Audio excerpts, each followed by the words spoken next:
इस हमले को ज़ेलेंस्की का डेथ वारंट कहा जा रहा है। ज़ेलेंस्की ने पुतिन के उस हथियार के परखच्चे उड़ाने का दावा किया है जिसे पुतिन ने अपनी जवानी में रूस की सबसे बड़ी ताकत बनते हुए देखा, जिसे चीन ने कॉपी करने का सपना देखा, जो भारतीय नौसेना की भी बड़ी ताकत है। ठीक वैसी ही पनडुब्बी को ज़ेलेंस्की के खुफिया लड़ाकों ने फोड़ डाला है। इस वीडियो को बहुत गौर से देखिए, ये धमाका देखिए।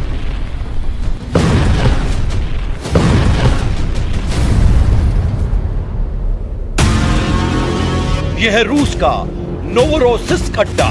यहां खड़े हैं रशियन नेवी के कई जहाज। सबको स्कैन किया जाता है। हरे रंग में आप टारगेट को देख सकते हैं, लेकिन यूक्रेन का टारगेट बनती है रूस की किलो क्लास की सबमरीन। यह है एक डीजल इलेक्ट्रिक सबमरीन। ज़ेलेंस्की के खुफिया लड़ाके हमला करते हैं और फिर नोवोरोसिस्क अड्डे पर होता है बड़ा धमाका।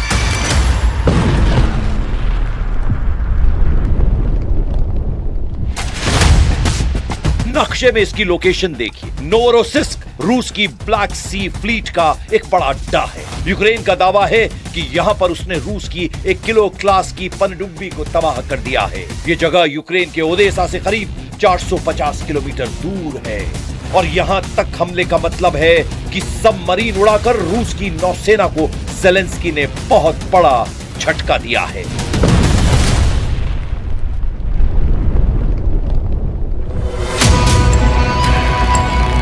सवाल है कि क्या ज़ेलेंस्की के मुंह पर युद्ध विराम है और बगल में बम है?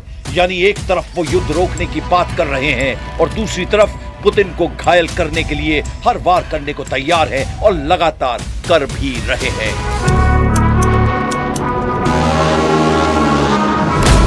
पुतिन को पनडुब्बियों से बहुत प्यार है। वो हर पनडुब्बी को लॉन्च किए जाने के दौरान जरूर पहुंचते हैं। वो जानते हैं कि रूस की असली ताकत उसकी पनडुब्बियां हैं और पुतिन की इस पावर का जवाब ना अमेरिका के पास है ना ही नेटो के पास। पनडुब्बी वाली पावर ही है जो रूस को सबसे खतरनाक मिसाइल लॉन्च करने की ताकत देती है।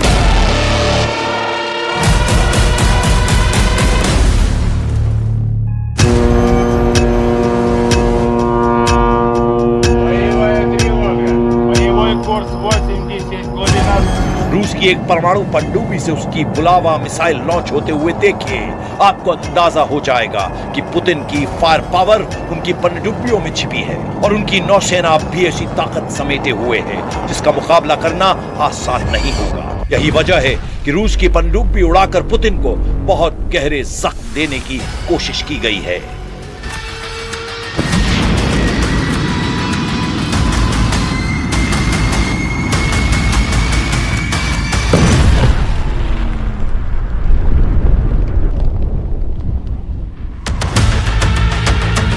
यूक्रेन की खुफिया एजेंसी एसबीयू ने कहा है कि रूस की 1 किलो ग्लीस की पनडुब्बी पर हमला किया गया है। हमले में सी बेबी ड्रोन का इस्तेमाल किया है जो अंडर वाटर ड्रोन है, यानी टॉर्पीडो जैसा अटैक करता है। और सी बेबी ड्रोन ने ही नोवोरोसिस्क में किलो क्लास की पनडुब्बी को फोड़ डाला है। Голова служби Василь Малюк рік тому започаткував саме ідею створення на основі безпілотних безекіпажних платформ Сі-Бебі, саме знищувачів морських надводних дронів. अब समंदर में ज़ेलेंस्की के बड़े बड़े हमले देखिए, जिसकी वजह से पुतिन के जहाजों का खूब खून बहा है। यूक्रेन की नेवी तो पहले ही करीब करीब खत्म हो चुकी है, लेकिन उसकी सुसाइड बोट और अंडर वाटर ड्रोन अब पुतिन को ऐसे धमाकों का तनाव दे रहे हैं। काला सागर में रूस के जहाजों को चुन चुन कर मारना चाहते हैं ज़ेलेंस्की। यूक्रेन ने पुतिन की कौन सी पनडुब्बी उड़ाने का दावा किया है, अब उसके बारे में जान लीजिए। आपको पुतिन का नुकसान भी बहुत अच्छी तरह पता चल जाएगा।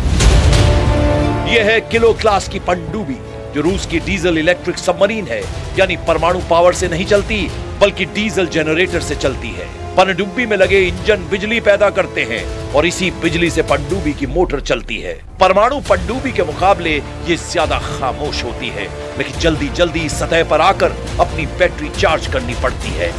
रूस ने ऐसी कुल 70 पनडुब्बियां बनाई।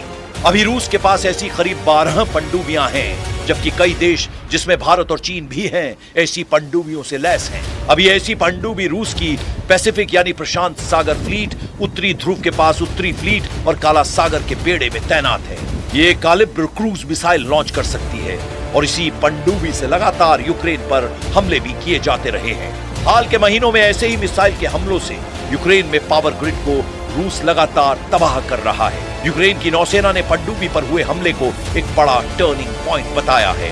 हालांकि रूस ने कहा है कि हमला फेल हुआ, लेकिन यूक्रेन का दावा है कि अटैक ऐसा किया गया है जिसके बाद पनडुब्बी की मरम्मत करना मुश्किल होगा।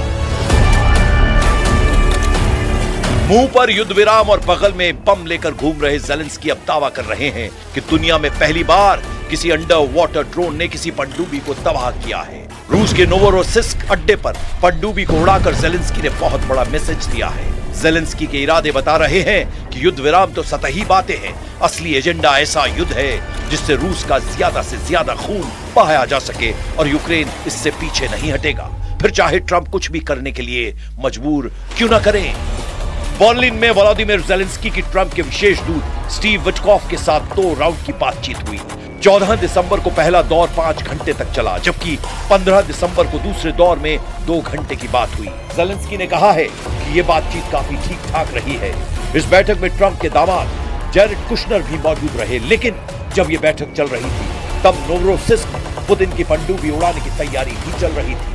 बर्लिन में बैठक को लेकर ज़ेलेंस्की ने कहा है कि वो नेटो की सदस्यता न लेने के लिए राजी है, बस उन्हें सुरक्षा की गारंटी मिल जाए।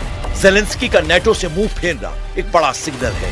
रूस ने 2022 में जब यूक्रेन पर हमला किया था तब यूक्रेन की यही कोशिश युद्ध की वजह बताई गई थी। ज़ेलेंस्की ने कहा है कि डॉनबास को लेकर वो जरा भी समझौता नहीं करेंगे। ज़ेलेंस्की ने 1 इंच जमीन पुतिन को देने से इनकार कर दिया है। इस वक्त यूक्रेन की करीब 20 से 22% जमीन पर रूस का कब्जा है। डॉनबास का ये इलाका पूर्वी यूक्रेन कहा जाता है और यहाँ रशियन भाषी लोगों की तादाद ज्यादा है। हालांकि नोवरोसिस्क में हुआ हमला बता रहा है कि ज़ेलेंस्की सुलह करने के मूड में नहीं है, क्योंकि उनके खुफिया लड़ाके ऐसे कई हमले कर चुके हैं। यही वजह है कि पुतिन को क्राइमिया में सेवेस्तोपोल बंदरगाह से अपने कई जहाज हटाकर नोवरोसिस्क ले जाने पड़े। बताया जा रहा है कि जिस पनडुब्बी पर हमला किया गया है वो भी पहले क्राइमिया प्रायद्वीप पर तैनात थी, लेकिन बाद में उसे नोवरोसिस्क भेज दिया गया था। रूस की नेवी और उसके मालवाहक जहाजों पर ज़ेलेंस्की के हमले देखकर पुतिन भी भड़के और वो कह चुके हैं कि अब इसका खामियाजा ज़ेलेंस्की को भुगतना पड़ेगा। यूक्रेन के सिर्फ अंडर वाटर ड्रोन ही अटैक नहीं कर रहे। यूक्रेन के ड्रोन ने रूस पर बहुत लंबी दूरी का हमला भी किया है। यूक्रेन के ड्रोन के कैस्पियन सागर में तेल निकालने वाले प्लेटफॉर्म यानी एक ऑयल रिग पर अटैक किया। एक हफ्ते में ये तीसरा हमला बताया जा रहा है। यूक्रेन से कैस्पियन सागर की दूरी करीब 2500 किलोमीटर है। ज़ेलेंस्की का युद्ध इस वक्त यूक्रेन के मूड के हिसाब से भी चल रहा है, ऐसा कुछ गोल रिजल्ट दावा कर रहे हैं। Второе. Если это будет продолжаться, мы рассмотрим возможность, я не говорю, что мы это будем делать, но рассмотрим возможность ответных мер в отношении судов тех стран, которые помогают Украине осуществлять эти пиратские акции. Ну, самый радикальный способ – это отрезать Украину от моря. Тогда ей невозможно будет заниматься пиратством. यूक्रेन में किए गए एक पोल में 75% लोगों ने कहा कि डॉनबास रूस को नहीं देना चाहिए। Kyiv international institute of sociology के इस पोल में ज्यादातर लोगों ने कहा कि सुरक्षा की गारंटी पर ध्यान दिया जाना चाहिए। Kyiv international institute of sociology के इस पोल में ज्यादातर लोगों ने कहा कि सुरक्षा की गारंटी पर ध्यान दिया जाना चाहिए। 63% लोगों ने कहा कि जब तक युद्ध मुमकिन है लड़ते रहना चाहिए। हालांकि दूसरा सच ये भी है कि यूक्रेन को लड़ने के लिए सैनिक नहीं मिल रहे हैं।